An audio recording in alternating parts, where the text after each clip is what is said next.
మానవుడు పుడుతున్నాడు, చనిపోతున్నాడు. పాపంలోనే పుడుతున్నాడు, పాపంలోనే చనిపోతున్నాడు. పాపంలోనే చనిపోతున్నాడు. కానీ ఆ పాపమును విడిచిపెట్టలేకపోతున్నాడు. అయితే మానవుడు పాపంలోనే పుడుతున్నాడు, పాపంలోనే చనిపోతున్నాడు. చూడండి, ఆ పాపమును మానవుడు విడిచిపెట్టలేకపోతున్నాడు. లోకంలో చూస్తే మానవుడు నేను ఏం పాపము చేయట్లేదు, నేను నీతిమంతుడిగా బ్రతుకుతున్నాను, నీతిమంతుడిగా ఉన్నాను అని అనుకుంటున్నారు. కానీ ఆ నీతి ఏంటో ఎవరికి తెలియట్లేదు. చూడండి ప్రియమైన దేవుని పిల్లారా, మనము ఆ పాపము అనగా మనం చేసే కళ్ళతో చేసే పాపము, మన చూపులతో చేసే పాపమే అది పాపము. ఎందుకంటే మనము ఒకరి మోహపు చూపుతో చూడటమే పాపము. మనము చేసే చేతులతో చేసే పాపాలు ఎన్నో ఉన్నాయి, కాళ్ళతో చేసే పాపాలు ఎన్నో ఉన్నాయి. మనం వెళ్ళరాని చోట్లకు వెళ్ళడమే పాపము, మనము చేయరాని పనులు చేయడమే పాపము. వాటన్నిటిలో మనము జీవిస్తూ ఉన్నాం, కానీ వాటన్నిటిని విడిచిపెట్టలేకపోతున్నాం. వాటన్నిటికంటే ముఖ్యంగా మానవులు చూస్తే ఎంతో మంది తాగుబోతులుగా జీవిస్తూ ఉన్నారు, వ్యభిచారులుగా జీవిస్తూ ఉన్నారు, దొంగలుగా జీవిస్తూ ఉన్నారు. కానీ వాటిని మనం విడిచిపెట్టలేం. ఎందుకంటే వాటిని మనం విడిచిపెట్టాలంటే దేవుడు మన కొరకు ఆయన సిలువలో మరణించి మూడో దినాన తిరిగి పునరుత్థానుడై లేచాడు. చూడండి, మనము పునరుత్థానుడైన దేవుడు ఆయన, మనము లోకంలో చూస్తే ఎంతో మంది మరి ఆ పాపంలో నుండి మనం బయటికి రాలేకపోతున్నాం.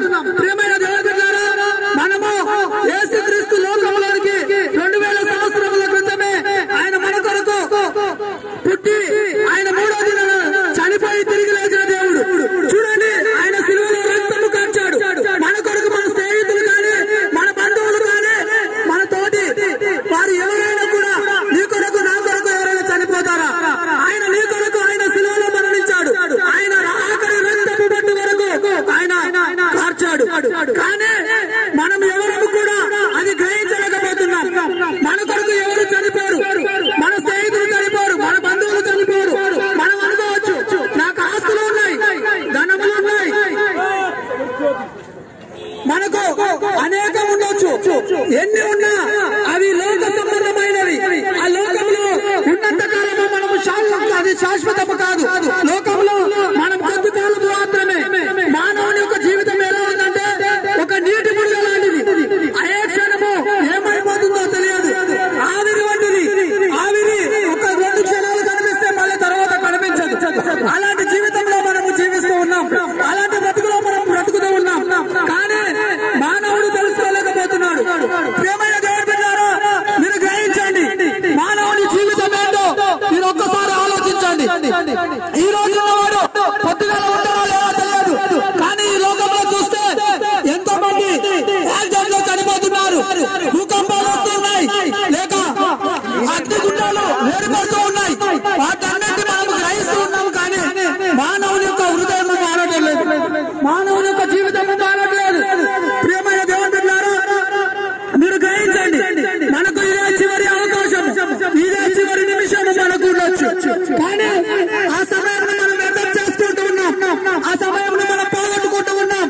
ప్రియమైన దేవుని బిడ్డలారా, మీరు ఆలోచించండి, ఇదే చివరి సమయం మనకు, ఇదే మనకు చివరి అవకాశం అయి ఉండొచ్చు.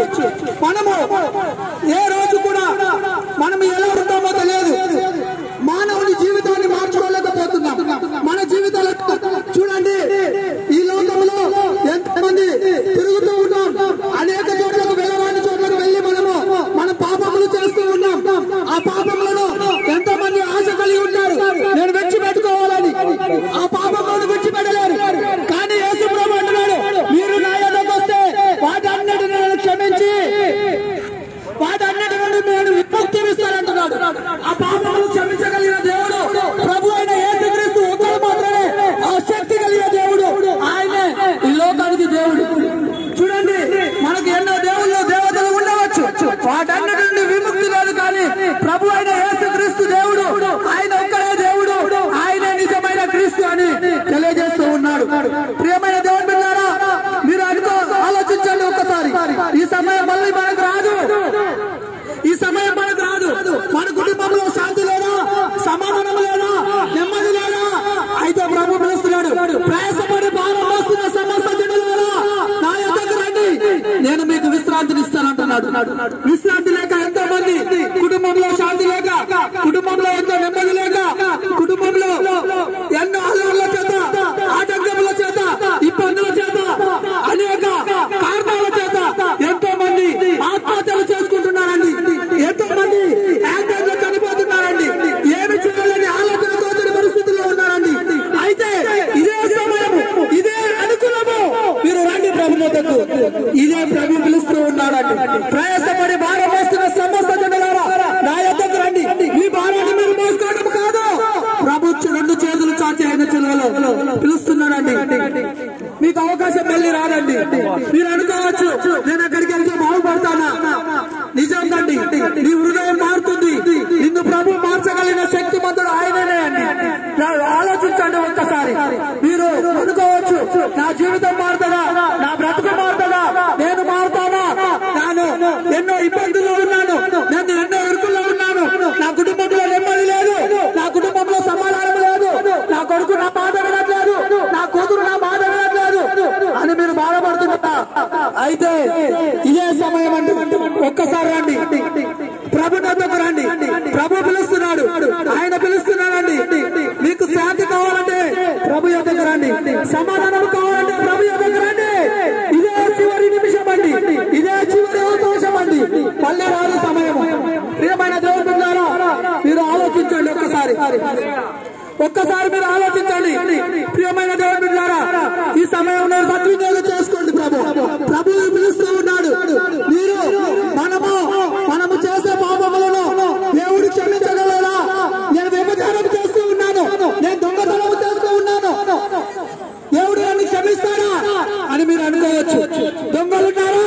రండి, దేవుడు మిమ్మల్ని క్షమించడానికి ఆయన సమర్థుడు. వ్యభిచారులున్నారా? రండి, ప్రభు పిలుస్తూ ఉన్నాడు, పిలుస్తున్నాడండి. రండి, ఇదే సమయము, ఇదే అనుకూలమైన సమయం అండి. మళ్ళీ మనకు అవకాశం రాదు. ప్రియమైన దేవుడు బిడ్డలారా, మీ సమస్యల నుంచి దేవుడు విముక్తి కలిగించడానికి ఆయన మిమ్మల్ని పిలుస్తూ ఉన్నాడు. చూడండి, ఒక్కసారి మనం ఆలోచించండి.